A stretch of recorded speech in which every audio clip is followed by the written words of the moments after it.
गुणी निधाना तुमरी महिमा बरन ना सको। तू ठाकुर ऊच भगवाना सतनाम। श्री वाहिगुरु साहिब जी। बाल जवानी अर बिरद फोना तीन अवस्था जान। कहो नानक हर भजन बिना बिरथा सब ही मान।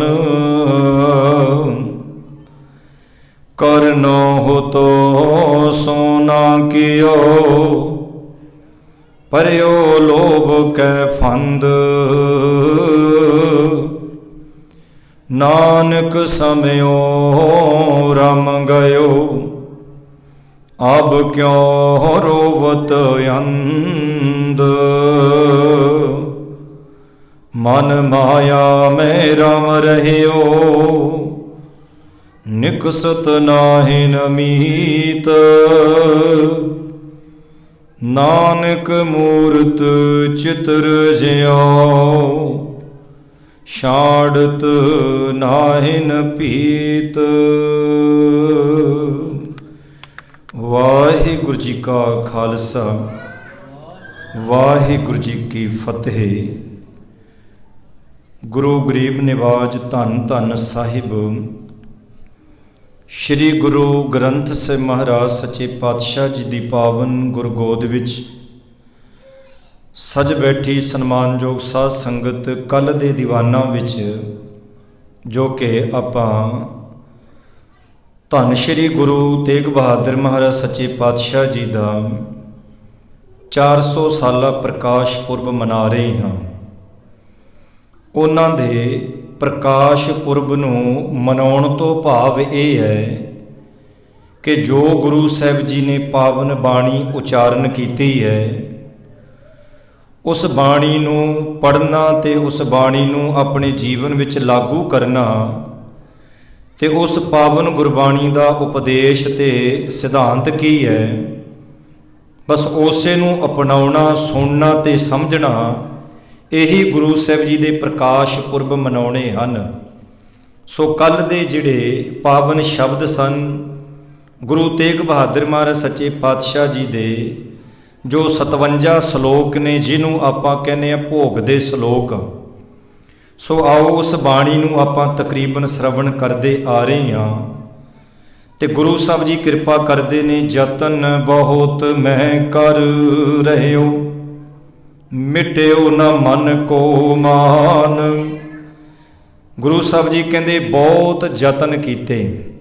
हर एक काम दे लई बंदा बड़े जतन करता है भी आ काम करां ते मेरा आ काम बन जे। पर गुरु साहब जी कहते जिथे तू सारे कामां लई इन्ने जतन करदा है पर भलिया तू आ भी किते जतन कर लै कि मिट्यो ना मन को मान। जिहड़ा तू अपने मन दे विच मान हंकार अपनत लैके तुरिया है कहते इनू भी तू दस कदों मिटाएगा।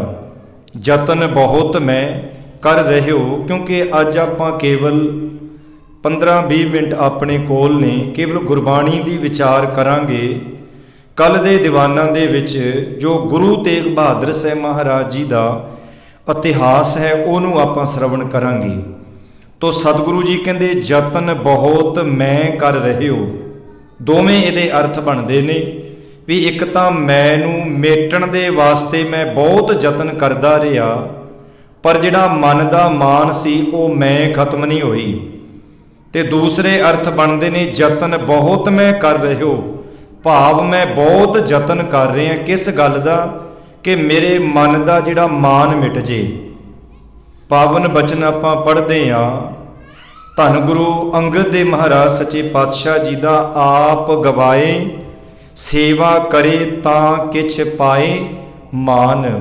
इत्थे आप गवाए दे अर्थ भी यही ने ਕਿ ਤੂੰ ਆਪਣਾ ਆਪ ਗਵਾ ਦੇ, ਭਾਵ ਆਪਣੀ ਆਪਣਤ, ਆਪਣੀ ਮੈਂ, ਆਪਣੀ ਹਉਮੈ ਨੂੰ ਜੇ ਤੂੰ ਇੱਕ ਪਾਸੇ ਰੱਖ ਦਿੱਤਾ ਤੇ ਗੁਰੂ ਤੇਗ ਬਹਾਦਰ ਸਾਹਿਬ ਸੱਚੇ ਪਾਤਸ਼ਾਹ ਜਿੱਥੇ ਕਹਿੰਦੇ ਮਿਟਿਓ ਨਾ ਮਨ ਕੋ ਮਾਨ, ਉਥੇ ਦੂਜੇ ਜਾਮੇ ਵਿੱਚ ਕਹਿੰਦੇ ਨੇ ਕਿ ਇਹ ਤੇਰੇ ਮਨ ਦਾ ਮਾਨ ਜਿੰਨਾ ਚਿਰ ਮਿਟਦਾ ਨਹੀਂ ਉਹਨਾਂ ਚਿਰ ਤੂੰ ਗੁਰੂ ਦੇ ਦਰ ਤੇ ਤੇਰੀ ਪ੍ਰਵਾਨਗੀ ਨਹੀਂ, ਤੇਰੀ ਐਂਟਰੀ ਨਹੀਂ। ਤੋ ਸਤਿਗੁਰੂ ਜੀ ਕਹਿੰਦੇ ਦੁਰਮਤ ਸਿਓ ਨਾਨਕ ਫਦਿਓ ਰਾਖ ਲਿਓ ਭਗਵਾਨ। ਦੁਰਮਤ ਭਾਵ ਖੋਟੀ ਮਤ ਦੇ ਵਿੱਚ ਇਹ ਮਨੁੱਖ ਦਾ ਮਨ ਫਦਿਓ, ਫਦਿਓ ਤਾਂ ਭਾਵ ਫਸਿਆ ਹੋਇਆ ਹੈ ਖੋਟੀ ਮਤ ਵਿੱਚ। ਜਿੱਦਾਂ ਭਗਤ ਕਬੀਰ ਸਾਹਿਬ ਜੀ ਦਾ ਬਚਨ ਹੈ, ਉਹਨਾਂ ਨੇ ਉਦਾਹਰਨ ਦਿੱਤੀ, ਇੱਕ ਦਰਖਤ ਦੀ ਉਦਾਹਰਨ ਦਿੱਤੀ ਉਹਨਾਂ ਪੰਛੀਆਂ ਦੀ, ਪਰ ਪੰਛੀਆਂ ਤੇ ਦਰਖਤਾਂ ਦੀ ਗੱਲ ਕਰਕੇ ਉਹ ਮਨ ਨੂੰ ਸੰਬੋਧਨ ਕਰਦੇ ਨੇ। ਉਹ ਕਹਿੰਦੇ ਕਬੀਰ ਇਹ ਮਨ ਪੰਖੀ ਭਇਓ, ਉੱਡ ਉੱਡ ਦਹਿ ਦਿਸ ਜਾਏ, ਜੋ ਜੈਸੀ ਸੰਗਤ ਮਿਲੇ ਸੋ ਤੈਸੋ ਫਲ ਖਾਏ। ਦੁਰਮਤ ਸਿਓ ਨਾਨਕ ਫਦਿਓ। ਜਿੱਦਾਂ ਇੱਕ ਪੰਛੀ ਦਰਖਤ ਤੇ ਬੈਠਾ ਹੈ, ਹਮੇਸ਼ਾ ਉਹੀ ਪੰਛੀ ਇੱਕੋ ਹੀ ਦਰਖਤ ਤੇ ਨਹੀਂ ਬਹਿੰਦਾ, ਕਦੇ ਕਿਤੇ ਜਾ ਕੇ ਬਹਿੰਦਾ, ਕਦੀ ਕਿਤੇ। ਇਸੇ ਤਰ੍ਹਾਂ ਇਹ ਮਨੁੱਖ ਦਾ ਮਨ ਇੱਕ ਪੰਛੀ ਦੀ ਤਰ੍ਹਾਂ ਹੈ, ਕਦੀ ਇਹ ਕਿਤੇ ਉਡਾਰੀਆਂ ਮਾਰਨ ਲੱਗ ਪੈਂਦਾ, ਕਦੀ ਇਹ ਕਿਤੇ ਉਡਾਰੀਆਂ ਮਾਰਦਾ, ਕਿਤੇ ਬਹੁਤ ਚੰਗਾ ਬਣ ਜਾਂਦਾ, ਕਿਤੇ ਅਤ ਦਰਜੇ ਦਾ ਇਹ ਬੁਰਾ ਬਣ ਜਾਂਦਾ ਹੈ।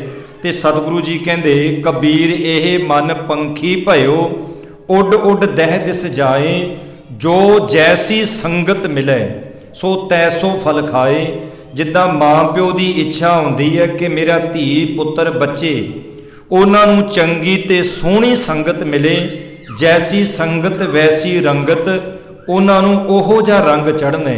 ਤੇ ਇਹੀ ਗੱਲ ਭਗਤ ਜੀ ਕਹਿੰਦੇ ਨੇ, ਕਹਿੰਦੇ ਇਹ ਮਨ ਨੂੰ ਵੀ ਜਿੱਦਾਂ ਜਿੱਦਾਂ ਦੀ ਸੰਗਤ ਮਿਲਦੀ ਹੈ ਇਹ ਮਨ ਉਦਾਂ ਦਾ ਹੋ ਜਾਂਦਾ ਤੇ ਉਸੇ ਬੰਨੇ ਇਹ ਢਲ ਜਾਂਦਾ ਹੈ। ਵੇਖੋ ਦਰਬਾਰ ਵਿੱਚ ਬੈਠੇ ਹੋਈਏ, ਕਥਾ ਕੀਰਤਨ ਸੁਣਦੇ ਹੋਈਏ ਤੇ ਮਨ ਵੇਖੋ ਗੁਰਮਤ ਵਾਲੇ ਪਾਸੇ ਢਲ ਗਿਆ।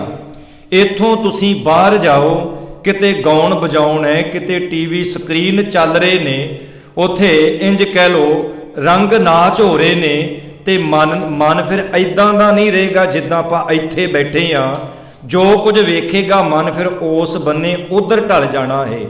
ਤੇ ਜਦੋਂ ਫਿਰ ਇਹਨੂੰ ਚੰਗੀ ਸੰਗਤ ਮਿਲਦੀ ਹੈ ਇਹ ਮਨ ਚੰਗੇ ਪਾਸੇ ਢਲ ਜਾਂਦਾ ਹੈ, ਤੇ ਜਦੋਂ ਇਹਨੂੰ ਮਾੜੀ ਸੰਗਤ ਮਿਲਦੀ ਹੈ ਤਾਂ ਇਹ ਮਾੜੇ ਪਾਸੇ ਢਲ ਜਾਂਦਾ ਹੈ। ਹਕੀਕਤ ਇਹ ਹੈ ਕਿ ਗੁਰੂ ਸਾਹਿਬ ਜੀ ਇਹ ਦੱਸਦੇ ਨੇ ਕਿ ਤੂੰ ਸੰਗਤ ਜਿੱਦਾਂ ਦੀ ਕਰੇਗਾ ਤੇ ਰੰਗਤ ਤੈਨੂੰ ਉਦਾਂ ਦੀ ਚੜ੍ਹੇਗੀ।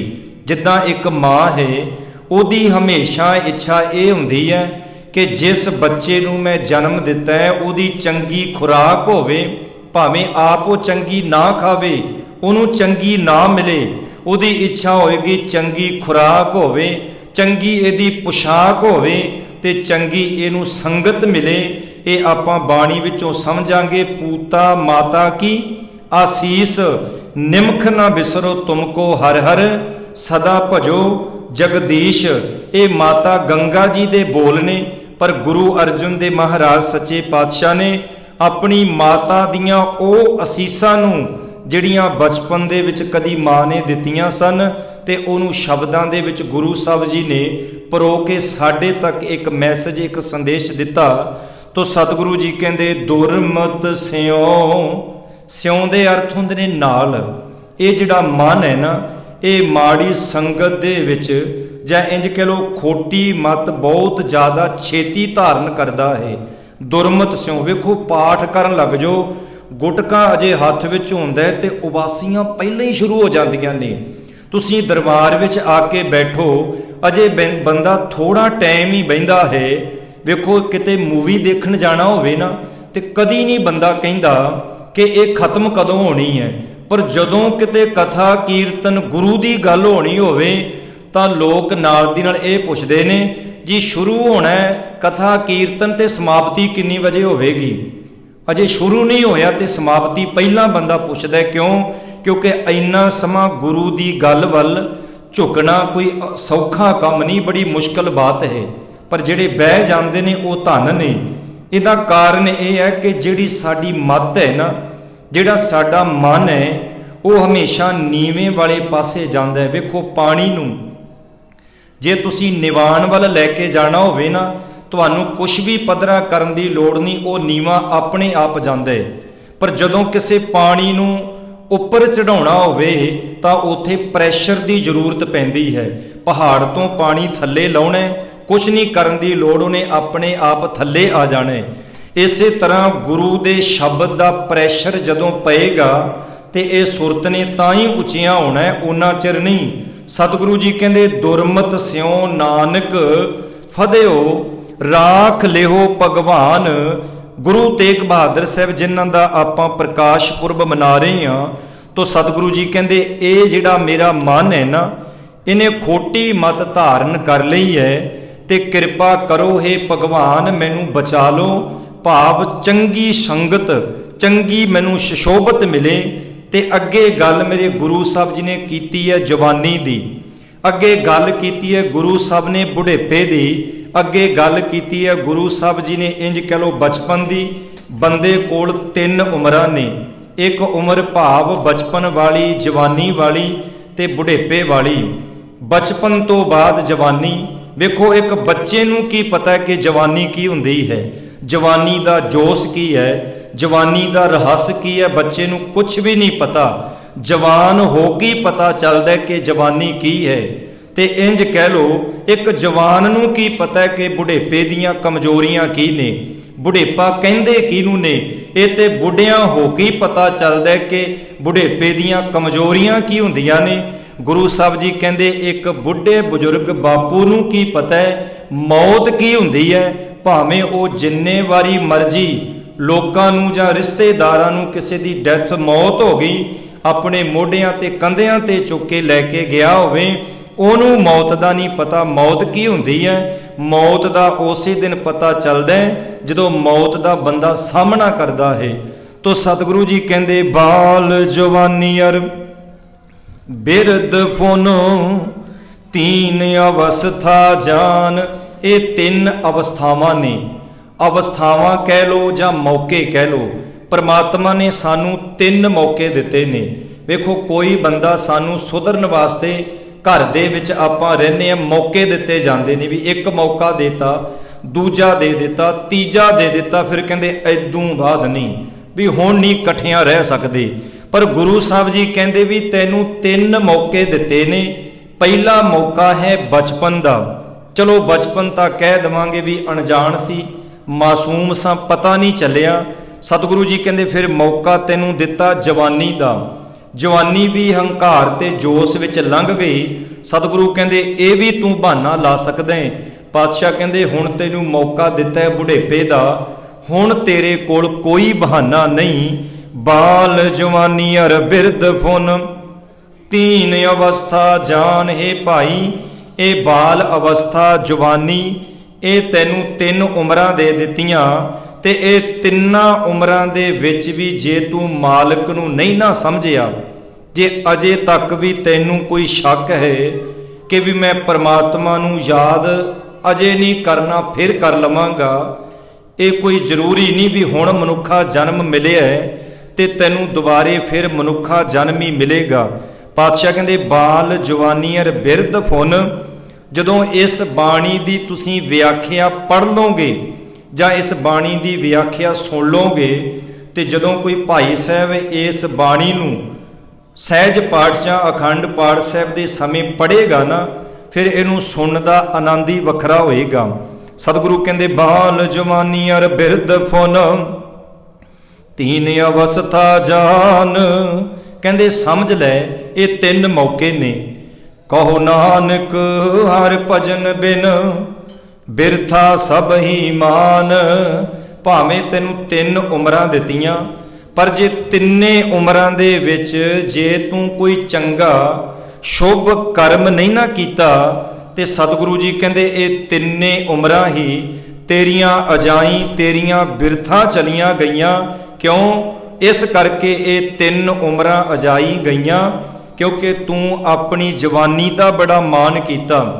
ਤੂੰ ਬਚਪਨ ਦੇ ਵਿੱਚ ਅਣਜਾਣ ਰਿਹਾ, ਬੁਢੇਪੇ ਦੇ ਵਿੱਚ ਤੂੰ ਅਵੇਸਲਾ ਹੋ ਗਿਆ।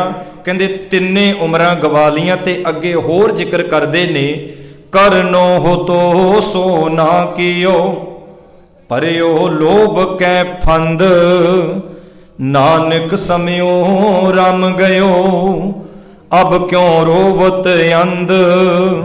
गुरु साहब जी कहते जेड़ा काम कहते इस मनुख ने करना सी ਉਹ ਕੀਤਾ नहीं, ਤੇ ਜਿਹੜਾ नहीं सी करना ਕਹਿੰਦੇ ਉਹ ਕਰਦਾ ਪਿਆ। पर ਕਰਦਾ ਕਿਉਂ ਪਿਆ ਹੈ, ਇਹਦੀ ਵਜ੍ਹਾ ਤੇ ਦਾ ਰੀਜ਼ਨ ਕੀ ਹੈ? ਪਾਤਸ਼ਾਹ ਜੀ ਕਹਿੰਦੇ ਪਰਿਓ ਲੋਭ ਕੈ ਅੰਧ।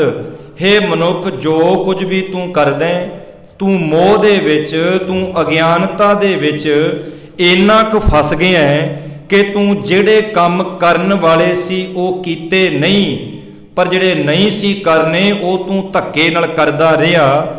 ਕਿਉਂ ਕਰਦਾ ਰਿਹਾ? ਲੋਭ ਕੈ ਫੰਦ, ਲੋਭ ਦੀ ਫਾਹੀ, ਮੋਹ ਦੀ ਫਾਹੀ ਤੇਰੇ ਮਨ ਵਿੱਚ ਪਈ ਸੀ, ਇਸ ਲਈ ਇਹ ਤੂੰ ਕਰਮ ਕਰਦਾ ਰਿਹਾ।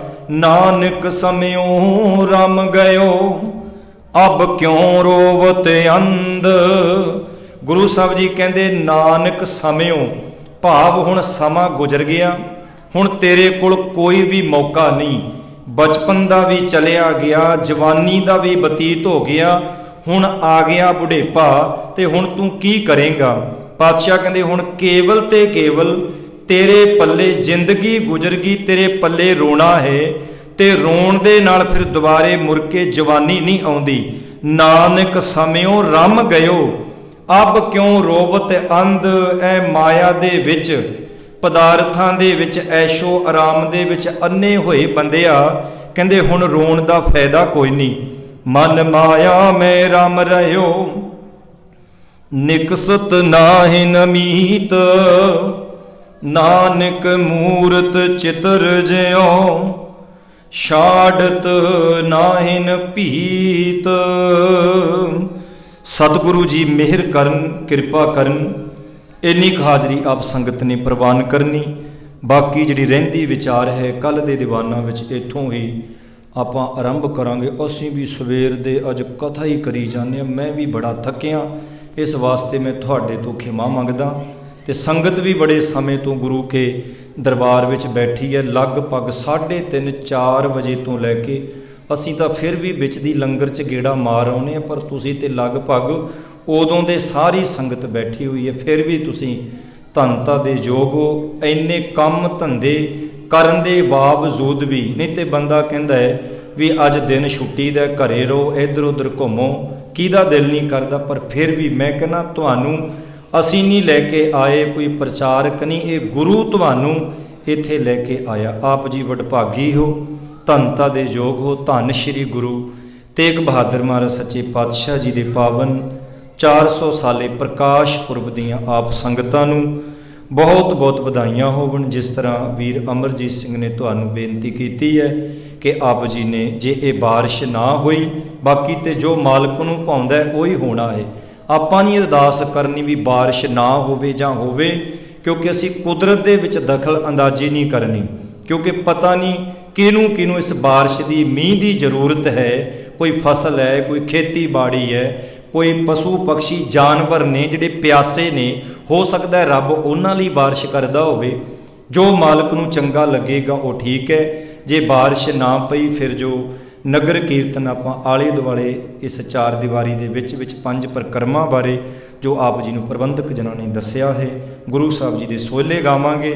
ਤੇ ਜੇ ਬਾਰਿਸ਼ ਪਈ, ਫਿਰ ਆਪਾਂ ਗੁਰੂ ਕੇ ਦਰਬਾਰ ਵਿੱਚ ਗੁਰੂ ਦੀ ਬਾਣੀ ਦੀ ਬਾਰਿਸ਼ ਦੇ ਨਾਲ ਆਪਣੇ ਸੁੱਕੇ ਮਨ ਨੂੰ ਹਰਿਆਂ ਕਰਨ ਦੀ ਕੋਸ਼ਿਸ਼ ਕਰਾਂਗੇ। ਵਾਹਿਗੁਰੂ ਜੀ ਕਾ ਖਾਲਸਾ, ਵਾਹਿਗੁਰੂ ਜੀ ਕੀ ਫਤਿਹ। ਰਾਮ ਕਲੀ ਮਹੱਲਾ ਤੀਜਾ। ਆਨੰਦ ਏਕ ਓੰਕਾਰ। ਸਤਿਗੁਰ ਪ੍ਰਸਾਦ ਆਨੰਦ ਭਇਆ ਮੇਰੀ ਮਾਏ, ਸਤਿਗੁਰੂ ਮੈਂ ਪਾਇਆ। ਸਤਿਗੁਰ ਤਾਂ ਪਾਇਆ ਸਹਿਜ ਸੇਤੀ, ਮਨ ਵਜੀਆਂ ਵਾਧਾਈਆਂ। ਰਾਗ ਰਤਨ ਪਰਵਾਰ ਭਰੀਆਂ, ਸ਼ਬਦ ਗਾਵਣ ਆਈਆਂ। ਸ਼ਬਦੋ ਤਾਂ ਗਾਵੋ ਹਰੀ ਕੇਰਾ, ਮਨ ਜਿਨੀ ਵਸਾਇਆ। ਕਹਿ ਨਾਨਕ ਆਨੰਦ ਹੋਆ, ਸਤਿਗੁਰੂ ਮੈਂ ਪਾਇਆ। ਏ ਮਨ ਮੇਰਿਆ ਤੂੰ ਸਦਾ ਰਹੋ ਹਰ ਨਾਲੇ, ਹਰ ਨਾਲ ਰਹੋ ਤੂੰ ਮਨ ਮੇਰੇ। ਦੁਖ ਸਭ ਵਿਸਾਰਣਾ, ਅੰਗੀਕਾਰਿਓ ਕਰੇ ਤੇਰਾ।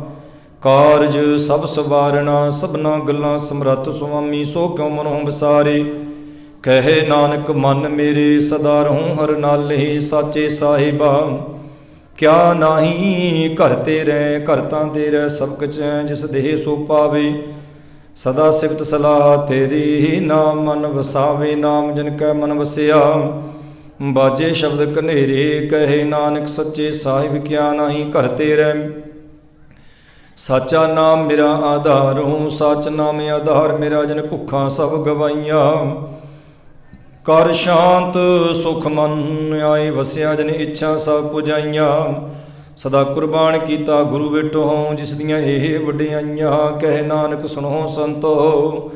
ਸ਼ਬਦ ਧਰੋ ਪਿਆਰੋ, ਸਾਚਾ ਨਾਮ ਮੇਰਾ ਆਧਾਰੋ। ਵਾਜੇ ਪੰਜ ਸ਼ਬਦ ਘਰ ਸਪਾਗੈ, ਘਰ ਸਪਾਗੈ ਸ਼ਬਦ ਵਾਜੇ। ਕਲਾ ਜਿਤ ਕਰ ਧਾਰੀਆ, ਪੰਚ ਦੂਤ ਵਸ ਕੀਤੇ। ਕਾਲ ਕੰਟਕ ਮਾਰਿਆ, ਤੁਰ ਕਰਮ ਪਾਇਆ ਤੁਧ। ਜਿਨ ਕਹੋ ਸੇ ਨਾਮ ਹਰਿ ਕੈ ਲਾਗੇ, ਕਹੇ ਨਾਨਕ ਤੈ ਸੁਖੋਆ। ਤਿਤ ਘਰ ਅਨਹਦ ਵਾਜੇ, ਅਨਹਦ ਸੁਣੋ ਵਡ ਭਾਗੀ ਹੋ। ਸਗਲ ਮਨੋਰਥ ਪੂਰੇ, ਪਾਰ ਬ੍ਰਹਮ ਪ੍ਰਭ ਪਾਇਆ। ਉਤਰੇ ਸਗਲ ਵਿਸੂਰੇ, ਦੁਖ ਰੋਗ ਸੰਤਾਪ ਉਤਰੇ। ਸੁਣੀ ਸੱਚੀ ਬਾਣੀ, ਸੰਤ ਸਾਜਨ ਭਏ ਸਰਸੇ। ਪੂਰੇ ਗੁਰ ਤੇ ਜਾਣੀ, ਸੁਣਤੇ ਪੁਨੀਤ ਕਹਤੇ ਪਵਿੱਤ। ਸਤਿਗੁਰ ਰਹਿਆ ਭਰਪੂਰੇ, ਬਿਨਵੰਤ ਨਾਨਕ ਗੁਰ ਚਰਨ ਲਾਗੇ। ਵਾਜੇ ਅਨਹਦ ਤੂਰੇ।